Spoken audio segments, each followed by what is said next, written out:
welcome to Lead Live, reminding you of your personal genius and how you think in order to actualize what you desire.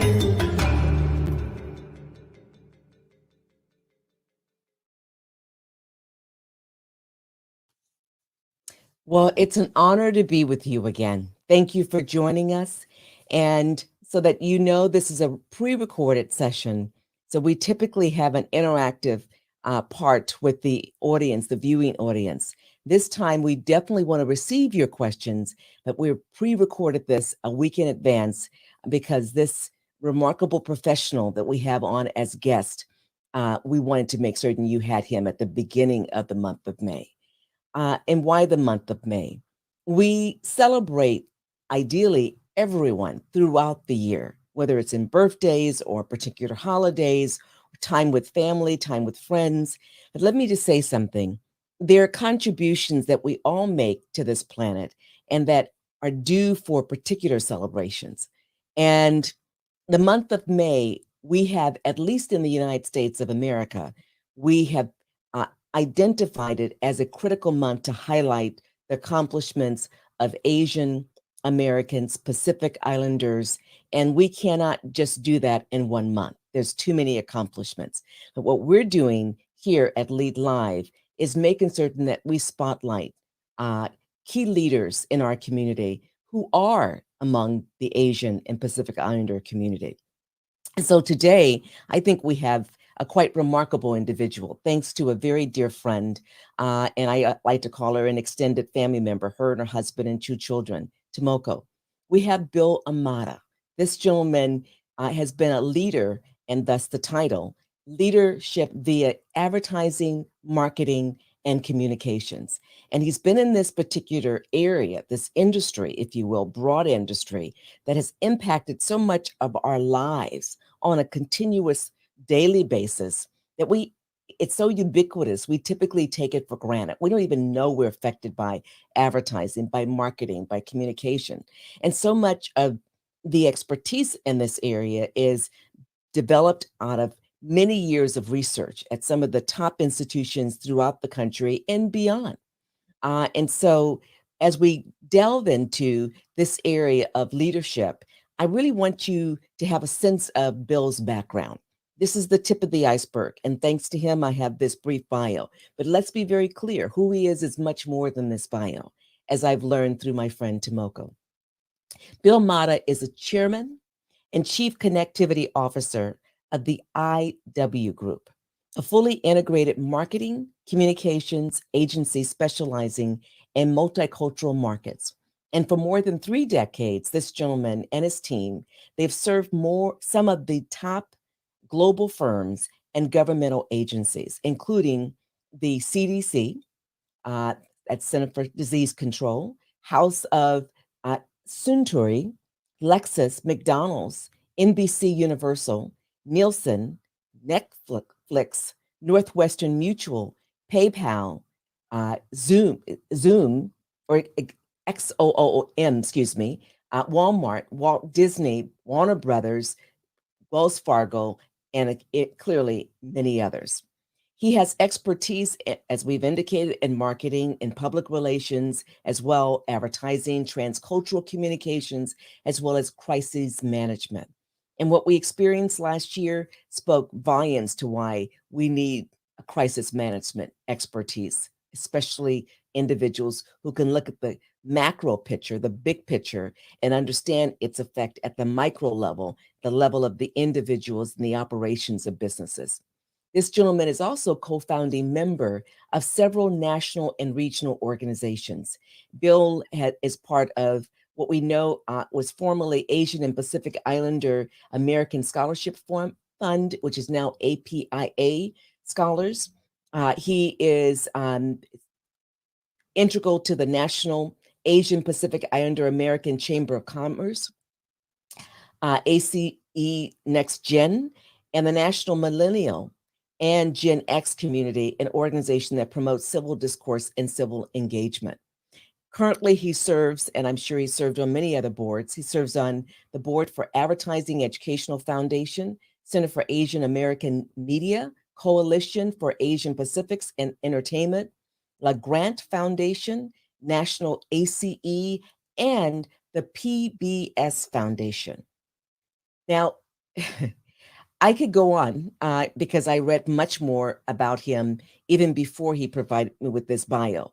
But the reason why I made the time to review it, I want you to understand the significance of this gentleman and his impact through other people, through organizations, through his team, and even directly.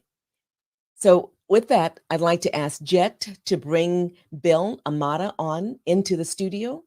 And we've got a lovely time with this remarkable gentleman.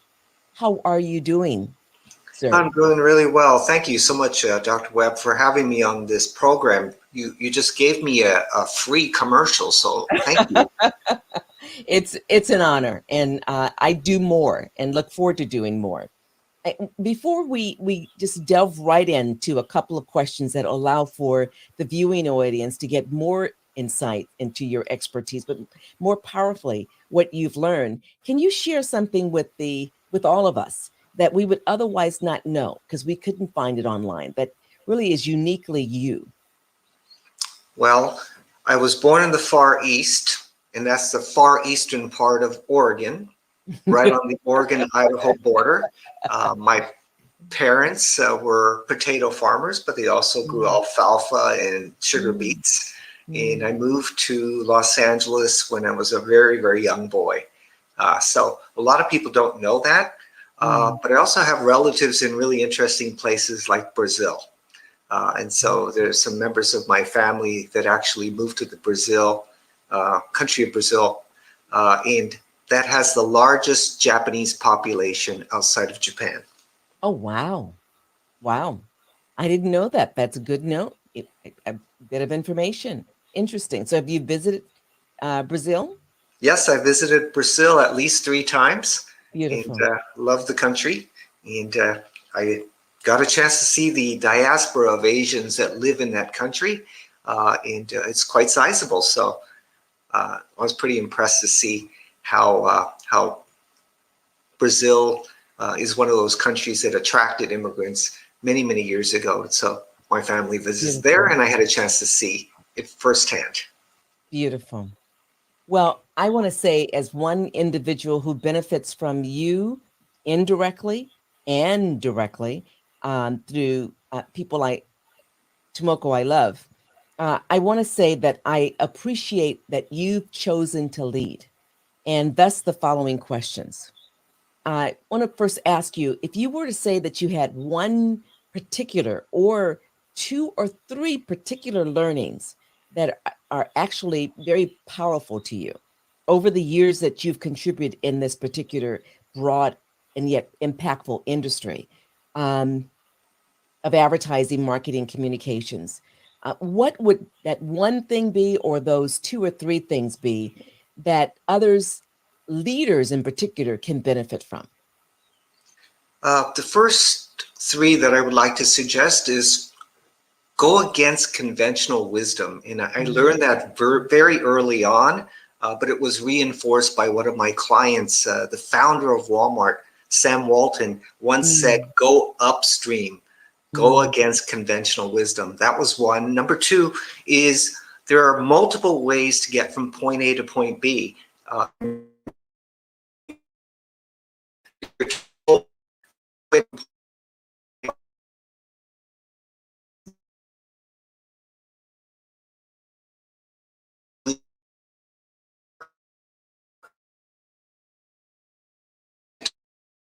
Well, let's take the B, the second one that you conveyed, because well, all of them are critical and all of them are interesting. I think it's really compelling because I heard that when I was an undergrad. I even heard that before I was a college.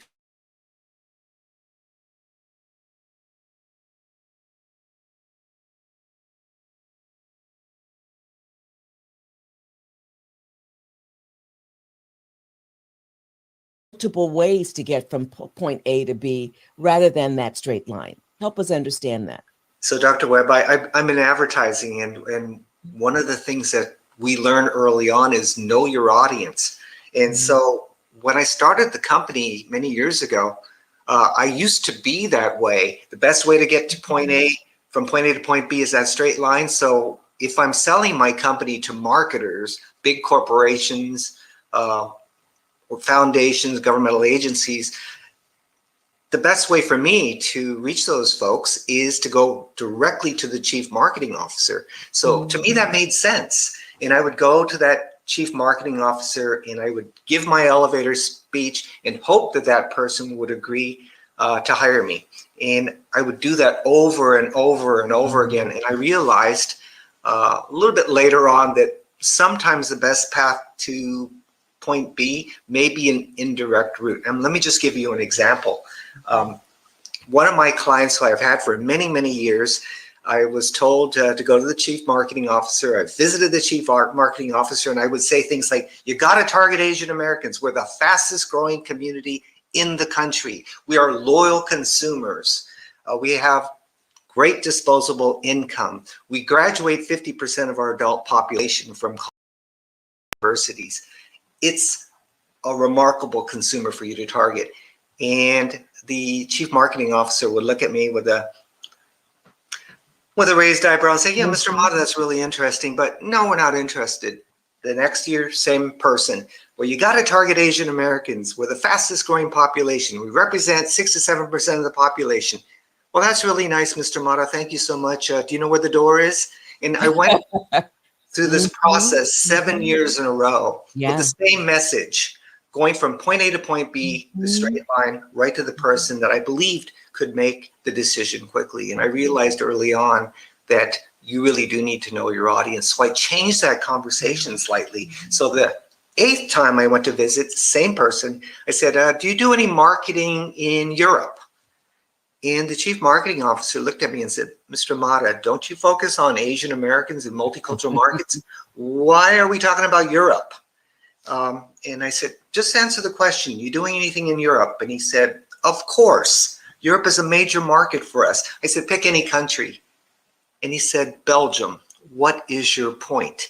And I said, you pick the country of Belgium. Did you know that the Asian American population, just the Chinese population and the Asian Indian population alone in our country, is larger than the entire population of Belgium? And if you were to put every Asian American and Pacific Islander on an island today and it's seceded from the US, it would be larger, not only larger than Belgium, but also larger than Portugal, larger than Switzerland, larger than Austria. Oh, and by the way, it's larger than the entire population of Greece. And the chief marketing officer leaned in and said, are you saying there are more Asian Americans in the US than there are people living in Greece? And I said, yes. And he said, Mr. Imada, you just got my attention. So if you don't get your message with the same, if you go to the person with the same message over and over and over again, it doesn't work. Sometimes you have to change that message and find a different way to get to point B. That is powerful. And when you said multiple ways, my immediate reaction was, or my thought was, oh, you went to a different person, which is, I think, what most of us would say. You went to a different person who opened the door and got you in. And yet that, I think, is the wiring of a lot of folks. And that includes me. You know, historically, if one door didn't open, I looked for another door, and just all I needed was for it to be unlocked. It didn't even have to be open. And even if it was locked, if I had someone who had the key, figure out a way to unlock it. So what you're saying, there's a number of ways to unlock a locked door. And typically the message is what's powerful. Yes. And so how did you get to that place where you flip the switch, if you will?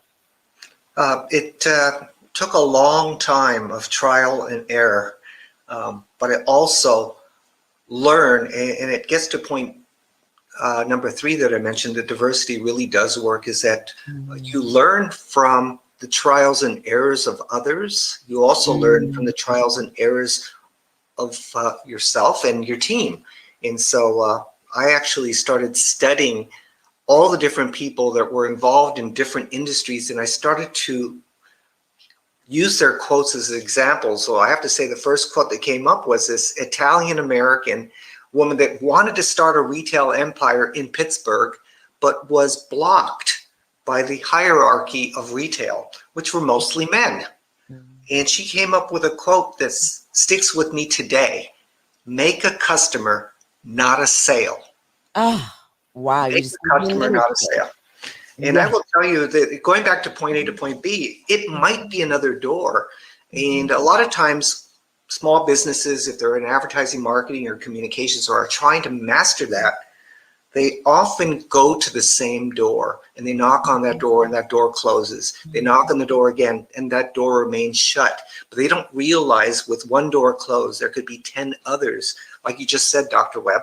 And so even in a company, another client that I went to that same door for many years, and I realized that they needed help in HR, that they were having difficulty with the changing landscape of the customer base here in the US. And I said, I have a little bit of an HR background. So I went to that company and said, I have an idea.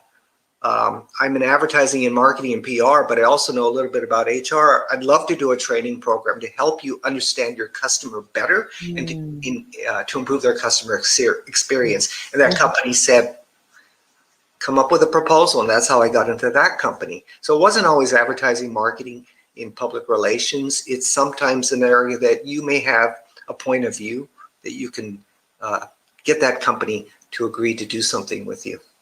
And really what you're talking about is understanding the nature of the need. If you don't know their need and you're not speaking to their need, they don't hear you. They can't hear you because it then becomes about you. When you went in there initially saying, you know, the Asian market, the Asian market, the Asian market, or even the Asian Pacific market, they couldn't hear you because they just thought it was about you. Exactly. And then all of a sudden you said, okay, do you do business in Europe? It became about them. Well, of course we do. What's your point? You're about Asians. You're about Asians. Okay. Well, let's go a little bit deeper. Where? Okay. And then you relate it. All of a sudden you had them captivated. Brilliant. Simple when you know. But if you don't know. And so what you said you did is you reflected on those experiences. It took you a while. The point is, you did it. Now you don't have to learn that again. So you just know how to, in a fluid way, do that with ease, even if it's a challenging environment. And then what you did was say you did something more.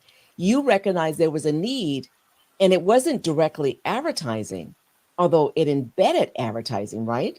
It was about HR understanding the nature of their market, still marketing.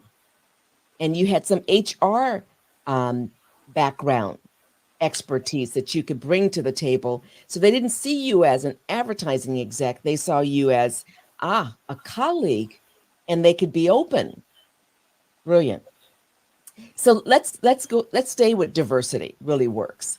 So the examples that you gave demonstrated that, but let's go further. When you say diversity really works, what are you talking about? Are you talking about just marketing in general? Are you talking about diversity in terms of leadership roles, diversity in terms of professional role? What are you talking about? Dr. Webb, all of the above. But it starts off by realizing that we can learn from every single community, every single individual that lives in our country, in the US.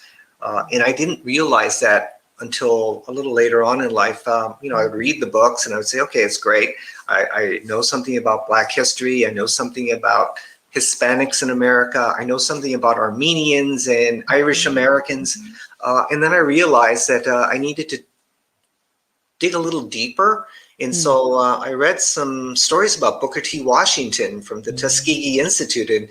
And one of his quotes sticks with me today. And he once said, if you want to lift up yourself, lift up someone else. And that stuck with me forever. And so when you talked about Tomoko, and Tomoko reached out to me, I said, this isn't about me all the time. If I can lift up Tomoko or anybody else, then ultimately that lifts me up as well. And so that was one quote. And then I heard Latinos, Latinx folks, they say this term all the time, and I didn't know what it meant. And it was donde comen cinco, comen seis. Yeah. You could feed 5, you could feed 6. If you can feed 6, you can feed 7.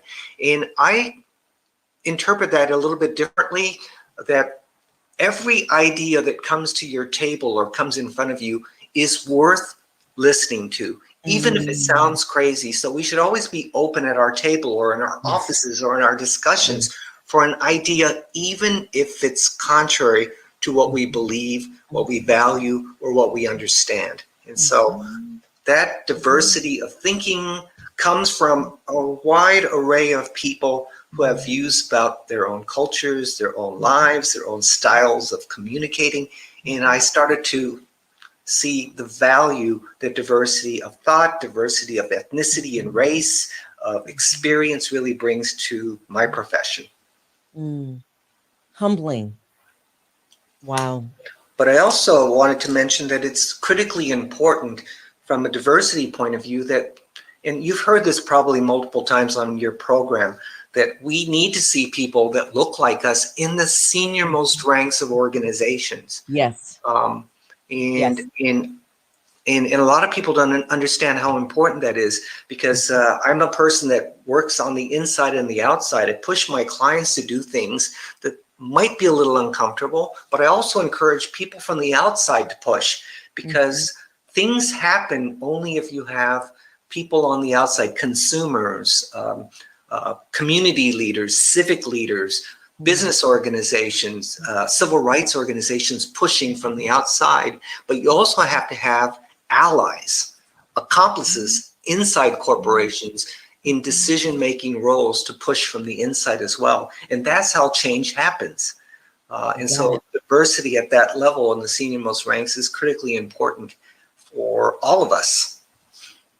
Yeah, I'm going to mention something because it's so, it's a strong memory. I don't think about it much because I didn't allow it to be part of my leadership over the years. Yet I remember hiring Blacks in leadership roles, and people are like, you know, one's too many. You're enough.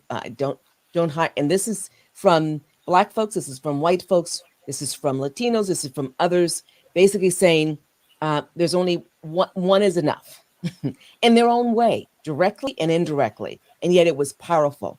And for whatever reason, I tried to hear them, and I would ask questions to probe deeply, but it never resonated with me. And so I couldn't go there. That level of vibration was very low, and it was dark, and it was negative. So I found the best person. That best person was Black. I hired them in a leadership role. Folks not happy with me. I saw a Latino, and I thought that person was the best. In fact, that person ran circles around the role, hired that person. Not comfortable. One is enough. Hired another. Not comfortable. Hired an Asian in a leadership role as a dean. What are you doing? You know, Asians are really not leaders. They're good technicians. They're good mathematicians and scientists, etc. Heard these messages. Hired women. Hired foreign-born individuals. Persians, others. And because from my perspective, I wanted all the 21,000 students at one place, and another place it was whatever number, to see themselves in the leadership. And the more diverse we were, the more likely people could see themselves in the faculty, in the staff. And so by rounding out the team to the degree possible, all of a sudden, and then people being supported to be their best, maybe a weakness here, but we address it by neutralizing it with other people's strengths. All of a sudden, you got a team that reflects the community, the broader community, the broader society. And so I understand the value of diversity and why it works, not only economically, but also emotionally. It inspires. There's all these reasons that actually have an economic windfall at the end for those who only focus on revenue, who only focus on profits, etc. But from your perspective, why, beyond what you just said, does diversity work? Well, first of all, when you're in advertising, marketing, and public relations, you really have to, every single person you hire has a story. And what is so important about that in the advertising industry is that those stories are unique to that person. And when they bring those stories, their views, their values, their experiences with them to the table, they reshape our conversation on how to address the audience of today and in the future. And I will tell you, in our team, when we bring our Latinx and Black and white colleagues to the table, they will present a point of view that we don't even think of as Asian Americans. And my firm is predominantly Asian American, but when we sit at a table, Sean, who's our copywriter, who's Black, will say, I have a different perspective on this. Have you ever thought about this? And I will just sit there and go, God, we haven't thought. And he goes, just being a Black person that grew up in the Pacific Northwest, I grew up with Asians and whites, and this is what I think about this. I have another idea that you might consider. We have a guy from Connecticut who's Caucasian, who grew up in a small town. He has a different perspective on things. Our Latinx person who works in finance, Luvi, will say, as a person from Central America, this is my view.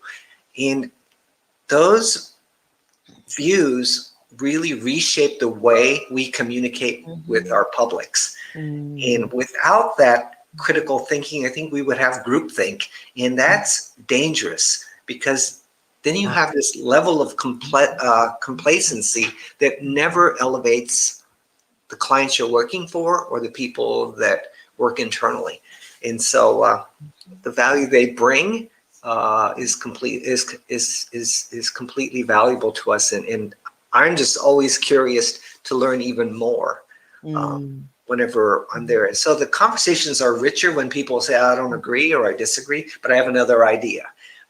This is not my view. This is not my experience. Let me tell you what my experience is. And that helps us come up not only with a better communications plan, but a better way to communicate to the public that we're trying to reach. That is so interesting. So that's why, in part, you've been successful as a leader working in these different spaces, whether it's governmental, it's private, it's profit-oriented, or it's nonprofit, because people in advertising, I've experienced, they typically do well with one niche, but not necessarily across different industries. And but in general, they're supposed to be able to do that. So what is it about your values that led you to this place, or about your experiences that led you to this place where you understand that diversity really works? I have insatiable curiosity and am a lifetime learner, but I'm also realizing that the things we learn that are sometimes passed from generation to generation, which are valuable, sometimes need to get shaken up a little bit. And so, you went to college, you've earned your PhD. I think I've earned my PhD 10 times over just by talking to people and hearing their stories. And so the things that really have reshaped things for me is just going to a classroom and being a temporary professor. I went to a university in San Francisco, and speaking about communications, I immediately assumed that everyone in that room was American born, and I found out that a majority of the people in this classroom were actually international students or foreign born, and they challenged all of my conventional thinking. And so just want to give you an example. I mean,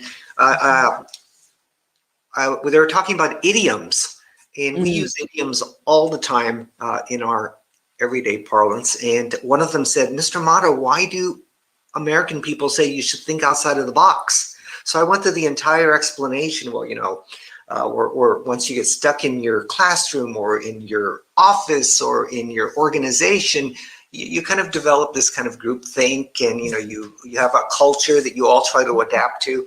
And sometimes we look for inspiration outside of our organization. Somebody said to me in the classroom, well, Mr. Mata, why do Americans think the best ideas are somewhere else? Why don't they think in the box first? Why do you hire talented people for your agency but not ask them for their opinions? Wow. Why do you think the best ideas are somewhere else? And I said, but I don't think you're getting the point. And he said, well, what is the point, Mr. Mata? And I said, I think I'll be thinking in the box first from now on, and then look for inspiration later. But I could find that inspiration in the box first, in my own organization, for my own people. If I bother to hire all these great people, why am I not asking for their opinion? And then I had this Japanese student say, Mr. Mata, why do Americans say you shouldn't reinvent the wheel? And I said, well, once an idea is developed and you have a process and a plan and it works, or a product that sells, why should we change it?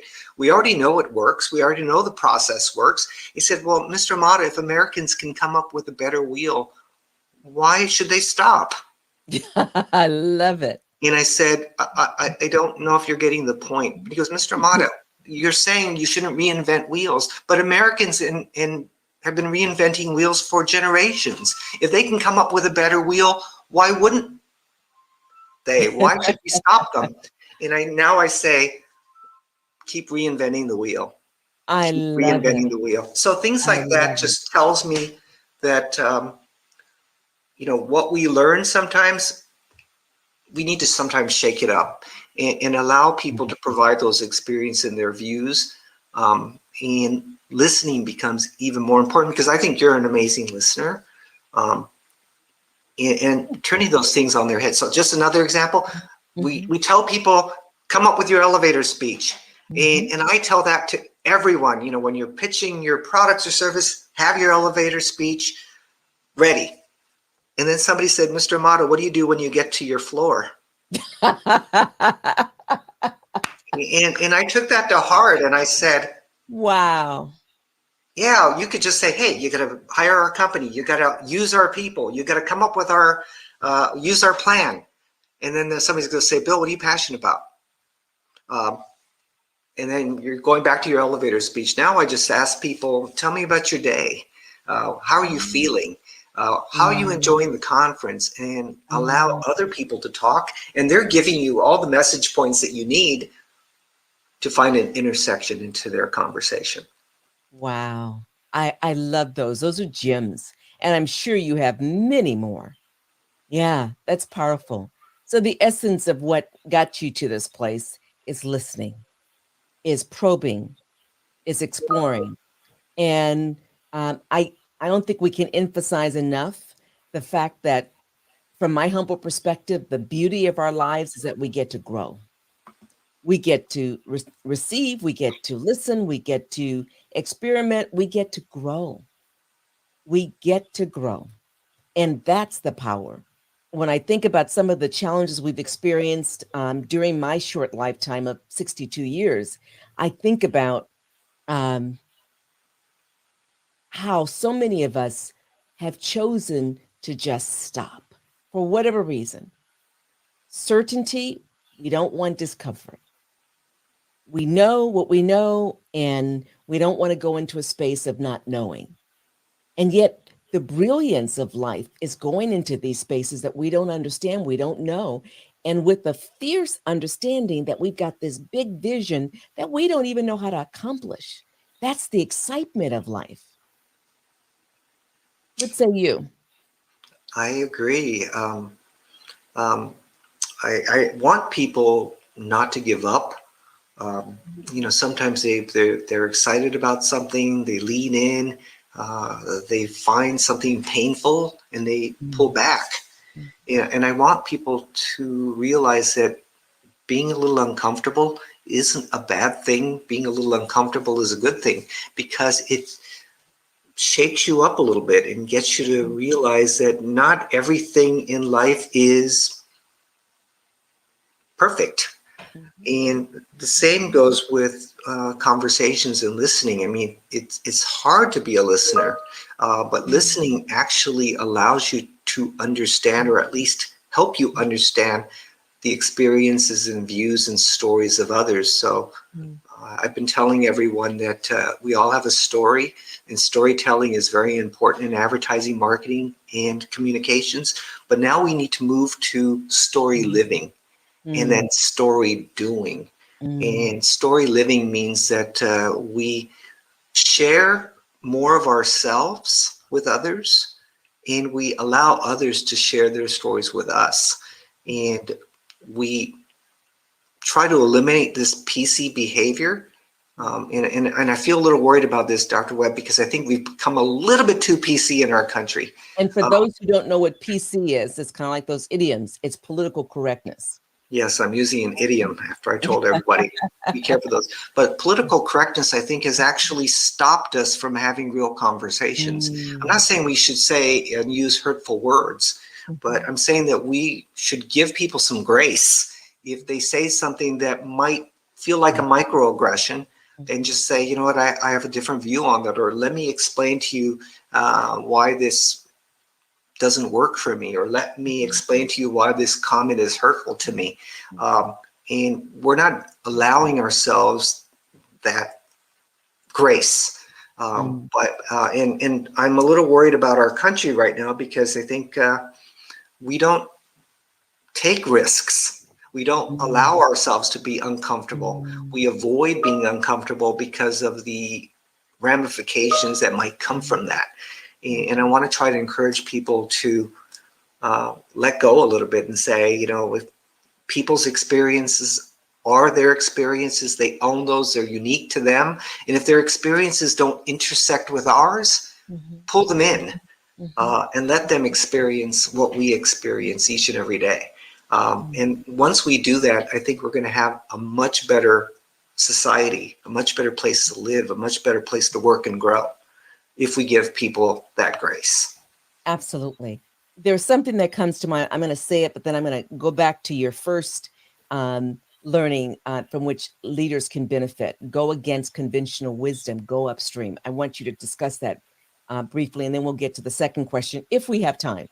And that is, what's in my head when you were talking was, that's too good to be true. That's too good to be true. That's too good to be true.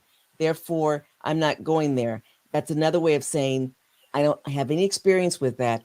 It can't be so. That's another way of saying, I've heard people go towards a certain area. They weren't successful. I don't want to experience that too. That's another way of saying, you're pulling something over my eyes to tell me that you have clothes on when you don't. That's another way. So for some reason, this fear that people are in, this comfort state of non-growth and following the status quo that doesn't push the envelope, reminds me of people saying that's too good to be true.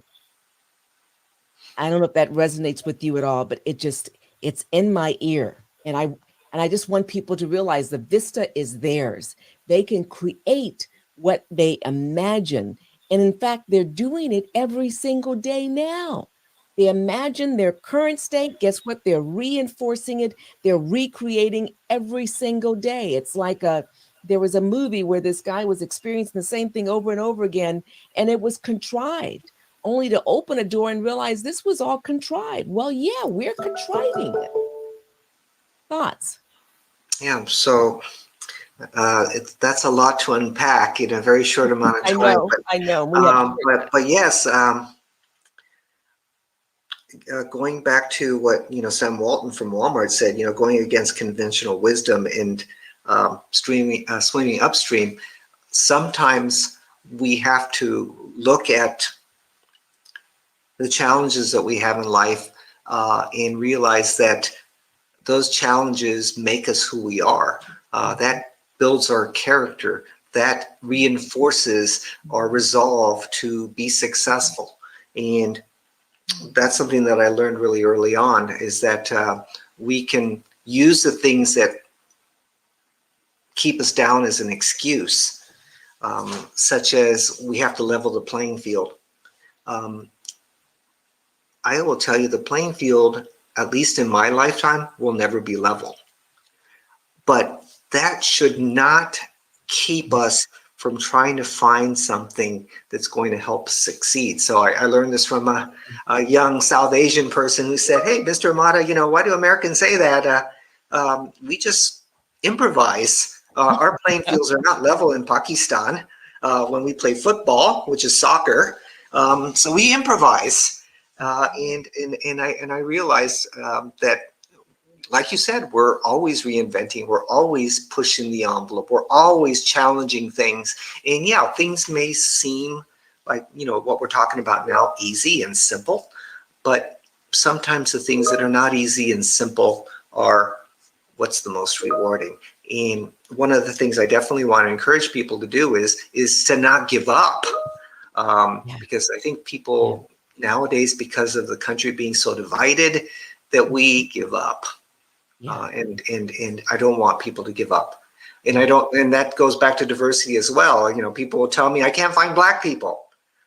Please try a little harder, lean in, go to places you wouldn't normally go, and feel the pain of going to places that you wouldn't normally go, because you're ultimately going to gain. Okay, the second question. And I don't know if you're going to have enough time to go as deep as you would normally in just 10 minutes, but let's shoot for it. Why do you think social media is the go-to medium for interacting with individuals, with families, with business professionals? And then the second part of that, and what are two important ways to leverage social media for business growth?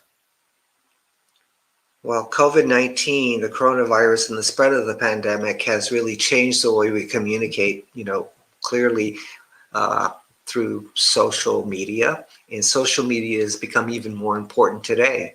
Everything from Clubhouse to TikTok to Facebook and Twitter. And so in order to stay engaged, people are looking for different ways to do that in a pandemic, but it's becoming even more important because it's the way we socialize and communicate, the way we gain information, share information, the way we stay in touch with our friends and relatives, the way we stay connected to our colleagues in the office or outside of the office. And so social media has become so much a part of our life that it's not something that we're going to be able to extricate easily. So from a business point of view, it's important for a couple of reasons. The primary place that clients will go to is social media to do some research about you as an individual or your company. And I will tell you, a lot of small business people and companies forget that the media that they own and have control over, such as LinkedIn and Twitter and Facebook and Instagram, is often the first place a prospective customer will go to gain information, valuable information about you and your products and services. And businesses often forget to keep their websites up to date. They fail to update their LinkedIn profiles. They do not keep up to date on their Instagram profiles, and they don't spend enough time staying engaged with those platforms. And those platforms are not going anywhere. They're going to evolve over time, and they're going to be new ones. But if you want to stay engaged with your customers, you have to be very active on those platforms. And my message to everybody in this discussion is pay attention to those platforms, look at them regularly, update them regularly, and make sure that you have the latest information on there, because that, as a customer, when they're looking for something, they want the latest information that's available about you and your products and services. That is very important and shouldn't be taken for granted that somehow things will shift back to not only pre-COVID-19 pandemic, but even last 5 years, because even before the pandemic, people were just ratchet up. And I'll never forget, a number of years ago, one of my brothers, when I was complaining, said, our nephew is announced a marriage online. He didn't even give me a call. He was like, well, that's your problem. You should have been on, and that was many years ago. You should have been on that platform. That particular platform doesn't exist anymore. It's not operative. But it was like, it's like I woke up. It was like one night we're on the phone, we're talking, and the next day, literally, it felt like everything was reduced to a social media. So if I'm not on social media with regards to many of my younger folks, and even 30s and early 40s, forget about it because it's very efficient. And that's what I just want people to remember. Um, we're looking for greater efficiencies, it seems. Yeah, people love to have that one-on-one contact, but if they can't have it, they go to these social medias. And literally, there's some family members and colleagues who say, please never call me. Don't send any email, just text me, or only send me email. So I think it really is shifting things remarkably. And I'm not suggesting that it's a good or it's bad. It's just the nature of the times we're in. And I think it's only going to ratchet up. What say you? Yeah, absolutely. And in fact, I just found out that one of the hottest things going on is 1 minute podcasts. I just stopped myself and said, a 1 minute 1 minute podcast? What could podcast? you possibly learn in 1 minute? But apparently that's the trend, this texting, which is very popular with young adults, but now also popular with older adults, Yes. is the way to communicate. Everything is abbreviated. Everybody wants to learn something in real time, but faster. And so it's challenging the status quo in a very significant way, because social media and the content that is produced is often user-generated content, and the consumer is now in the driver's seat. Yes. And it's democratized to a point where companies can ill afford to not be involved in some way with social media and the influencers that populate social media. Yeah, that is powerful. And that reminds me of another story. I have a godson / godson, who had almost 1 million social media followers. Now probably 1 million. But literally, it's like, what? And he wasn't even out of high school. Now he's out of high school. He's even more of an influencer. And then one of the platforms contacted him and said, I want to meet you, the CEO. Yes, and you're right. The power of that social media and it being democratized by individuals like you and I, but especially young people. Yeah. Which if you were to say kind of a salient thought you have about a powerful, influential thought you have as it relates to the nature of where we're going as a society and the importance of advertising, marketing, and communicating in a way that honors the movement in a way where people have access and they're much more open. What would you say to us? I would say that that advertising has evolved. It's become more digital, but advertising is one of the few industries that recognizes that it has the power to change attitudes. It has the power to change views. It has the power and the ability to get people to act. And that's why the industry needs to understand the tremendous responsibility it has to reflect not only the diversity of the world and the country we live in, but also the responsibility to make sure that it continues to challenge us to think broader, to think wider, to think a little differently, so that we can pull ourselves together as a country and as a community. So that's one thing I wanted to mention, but I also want to mention to the people that are listening that they have the power to shape things, to change conversations, to lean in on dialogues and discussions, to participating through social media platforms and digital media platforms. And sometimes it's very simple comments that could be just added to a social media comment on Twitter or a social media comment on TikTok or Instagram. And they have the ability to reshape and change and redirect a conversation. And a lot of people don't really recognize that. I will just say Black Twitter is a perfect example of how a community can change conversations in literally seconds. Mm.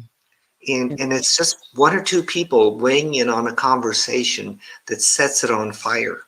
And that group of people that are part of this Black Twitter movement really is in a strong position to reshape our conversations in this country. And more people are realizing that it only takes one person sometimes to shift conversation in a positive or a negative way. Yeah. And we're all about what is constructive, what leads to better health and well-being.